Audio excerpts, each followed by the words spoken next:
Hey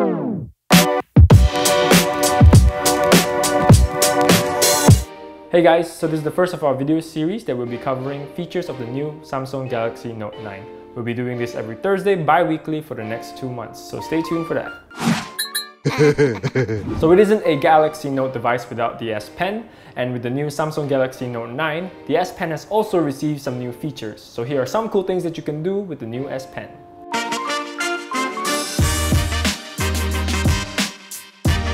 So just like its predecessor, it still retains its doodle function where you can jot things down really quickly just by removing the S Pen.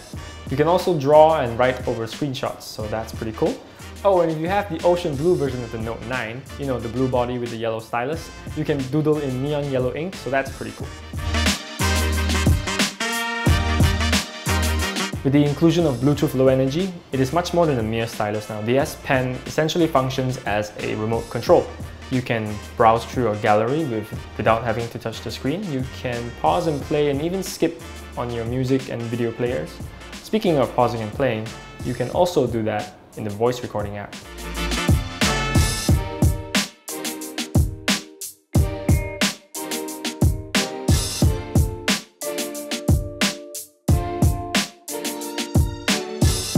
And amazingly, this also works with project presentations. You can go forward and backwards in your presentation slides, all with a click of a button. And of course, this also works with the camera on the Note 9. So now you are able to take more creative photos by being able to take photos at a distance. You don't have to bother anyone to have you take wide group photos. You don't have to get those third-party controllers anymore for your phone because the S Pen is your remote control. And I would like to add that these are all customizable functions that you can fiddle around with in the S Pen settings.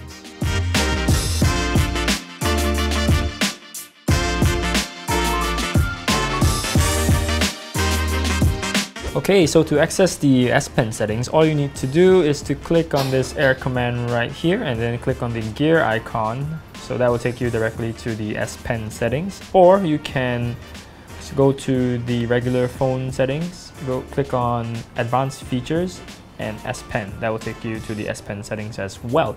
So we'll quickly run things through to what the S Pen settings has to offer.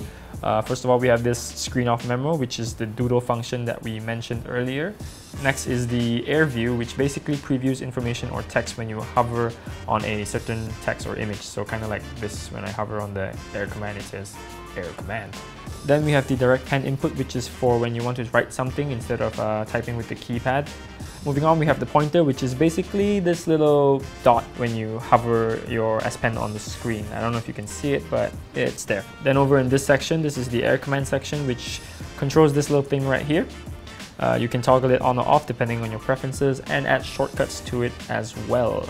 Moving along, this section here controls what happens when you remove the S Pen.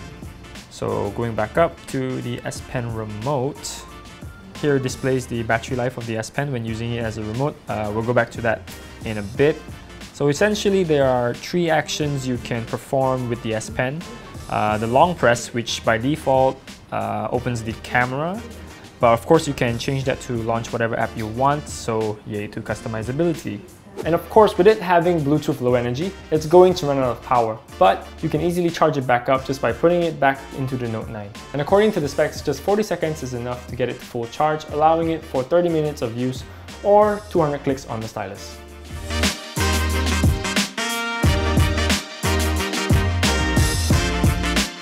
So those are the cool things you can do with the S Pen on the Samsung Galaxy Note 9.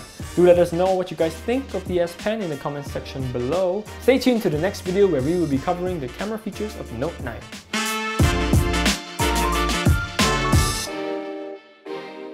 Like this video if you like it, subscribe to us if you haven't already, hit the bell to get notified of our future videos, and I'll see you guys next time.